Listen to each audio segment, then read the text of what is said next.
A rooftop in the Lower East Side, 6 stories up, tar paper surface, brick ledge around the perimeter, no railing, just open air and a 100-foot drop to the street below. Marty Reisman stands near the edge looking down, 36 years old, wearing dark pants and a white t-shirt. His paddle is in his hand. The wind pulls at his shirt, strong, consistent, coming from the west off the Hudson River. This is not where ping pong is supposed to be played, but here he is. The challenge came 3 hours earlier.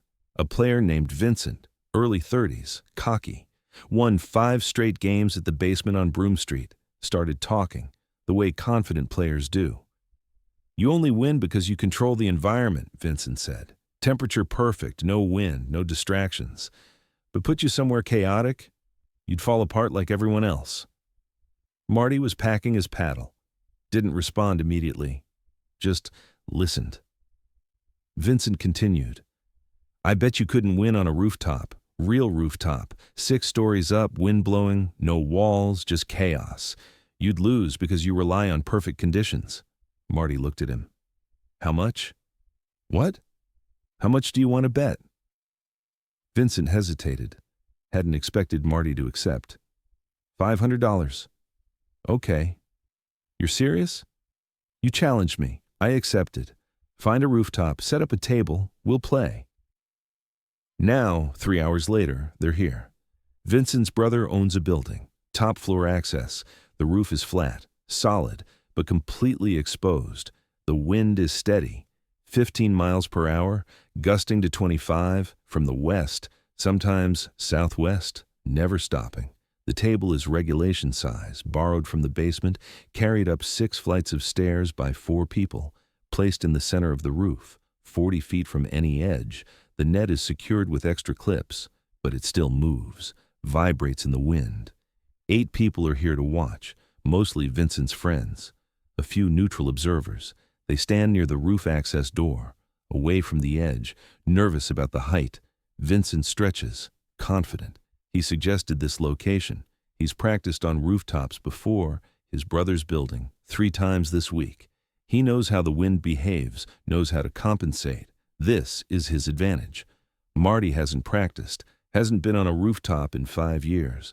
Last time was an accident, someone's birthday party, casual game he barely remembers.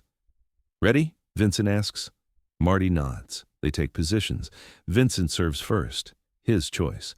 The ball leaves his paddle, normal speed, but the wind catches it immediately, pushes it left, then down.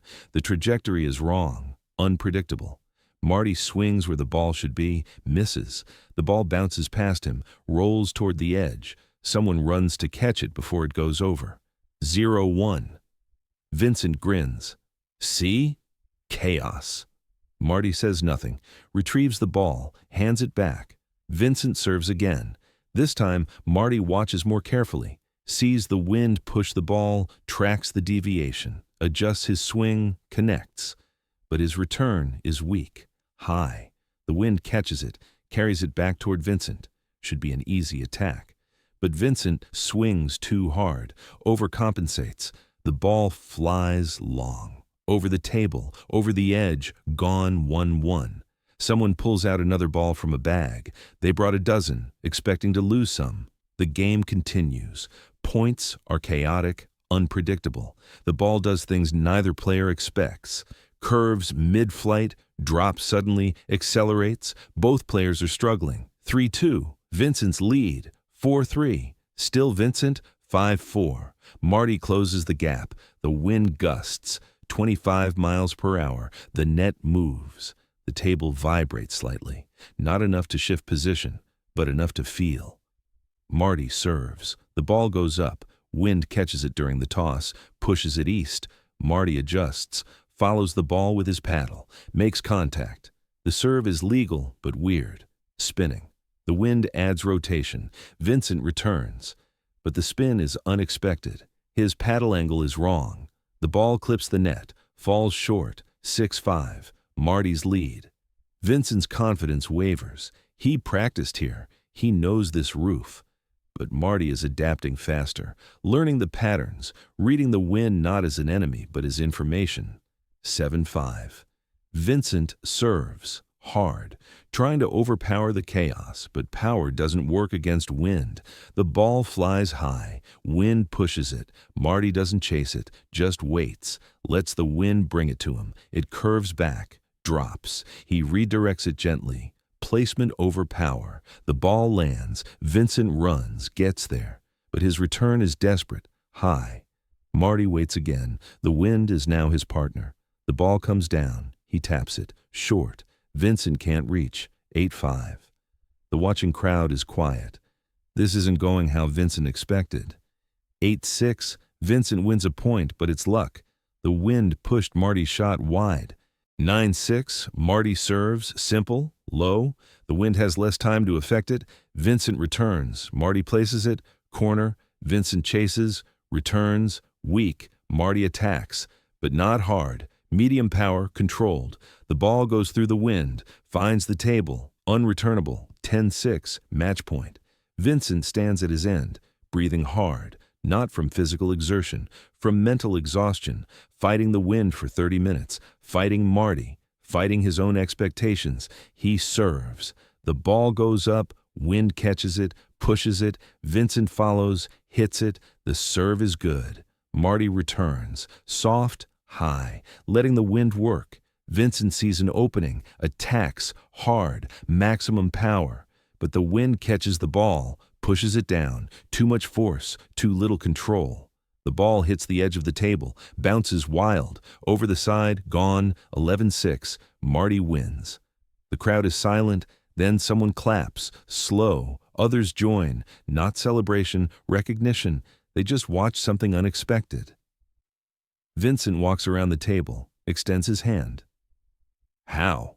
Marty shakes it. You fought the wind. I worked with it. But I practiced here. I know this roof. You practiced controlling the ball against the wind. I just played. Let the wind be part of the game. Didn't fight it. Used it. That's not a technique. No, it's an approach. You can't control chaos. You can only adapt to it. You spent every point trying to force the ball to behave normally. I accepted it wouldn't. Adjusted every shot based on what the wind was doing in that moment. Vincent nods slowly.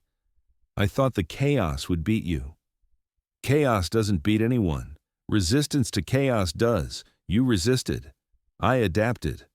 Vincent pulls out $500, counts it, hands it to Marty. You earned it? Marty takes it, pockets it. Want to know something? What? I hated every second of that game. The wind, the height, the unpredictability. This is the worst place to play ping pong I've ever experienced. Vincent laughs, surprised. Then why did you look so calm? Because hating it doesn't help. Complaining doesn't change it. I was here. The wind was here. The table was here. Only choice was adapt or lose. I chose adapt. One of the watchers approaches. Would you play up here again? No. Why not? Because I proved the point. Skill isn't about perfect conditions. It's about performing regardless of conditions. Now I know I can do that. Don't need to prove it twice. They pack up the table. Carry it back down 6 flights of stairs, carefully. The wind is still blowing. The roof is still dangerous. But the game is over. Later that night at the basement on Broome Street, word spreads. Marty played on a rooftop, 6 stories up, wind blowing, won anyway. People ask for details. Marty doesn't elaborate, just confirms it happened. Someone asks if he'd do it again for $1,000. No. $2,000? No amount of money is worth unnecessary risk. I did it once to answer a question. The question is answered. Moving on. What was the question? Whether I could. Now I know. Don't need to repeat it. A young player, maybe 20, says, but you could make money. Challenge people to rooftop games. You've got the advantage now. You know how to play in wind. Marty looks at him. That's the wrong lesson. What do you mean? The point wasn't learning to play in wind. The point was learning that I can adapt to anything. Wind, no wind, basement, rooftop, perfect conditions, chaos, doesn't matter. The skill is adaptation itself, not specific techniques for specific conditions. So you could play anywhere? I could try to play anywhere. Success isn't guaranteed, but the ability to adapt is. That's the skill worth developing, not mastery of one environment, mastery of change itself. The young player doesn't fully understand, but files it away. Something to think about later. Over the next few weeks, 3 other players try rooftop games. All fail. The wind defeats them. They can't adapt fast enough, can't let go of control. Keep trying to force the ball to behave normally. It doesn't. They lose. One player breaks an ankle chasing a ball too close to the edge, steps wrong, falls, 6 feet from the edge but far enough. The rooftop games stop. Too dangerous. Not worth it. Marty hears about the injury, nods. That's why I said once was enough. Proving a point isn't worth someone getting hurt. The game should challenge you mentally, not endanger you physically. Someone asks, "Do you regret playing on the roof?"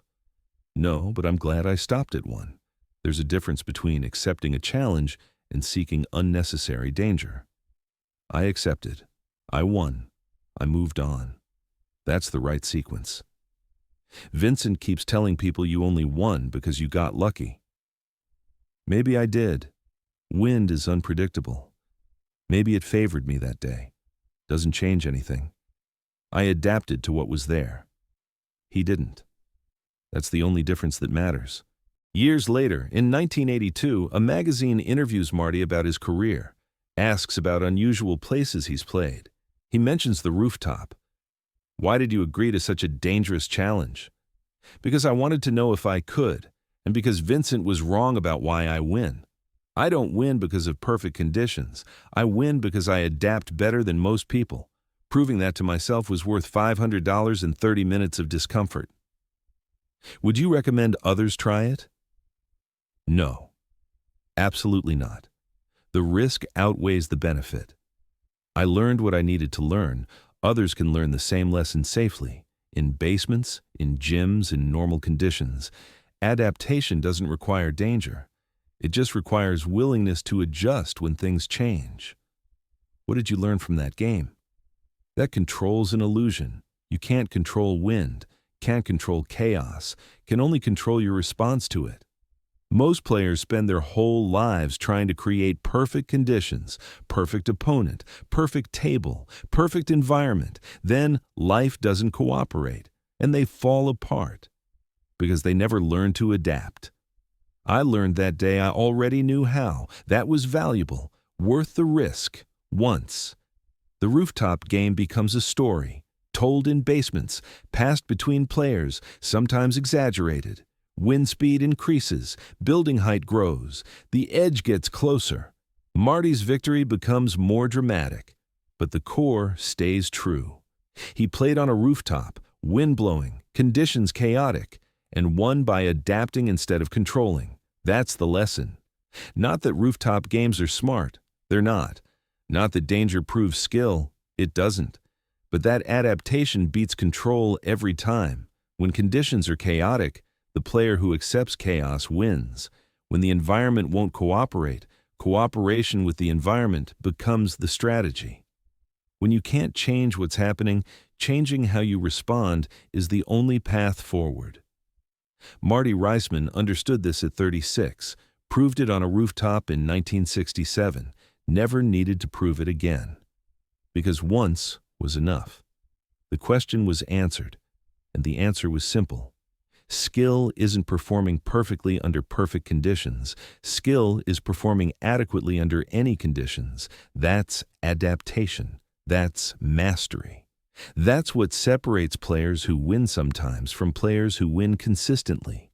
Not perfect technique, not ideal environment, just the ability to adjust when everything goes wrong. To see chaos not as an enemy but as context. To work with what's there instead of demanding what isn't. The wind still blows on that rooftop, the building still stands, but nobody plays there anymore. Too dangerous, too chaotic, too unpredictable, which is exactly why Marty agreed to play there once, to prove that unpredictable doesn't mean impossible. Chaotic doesn't mean unplayable. Dangerous doesn't mean unwinnable, just harder, more demanding, more revealing of actual skill versus comfortable routine. He won, collected $500, walked away, never went back. because the point was made, the lesson was learned, and repetition would have been ego, not education. Sometimes once is enough. Sometimes proving you can is all you need. Sometimes the smartest thing to do after winning in chaos is to return to order and remember why order exists in the first place, not because you need it, but because choosing unnecessary chaos repeatedly isn't wisdom. It's just showing off. And Marty Reisman understood the difference.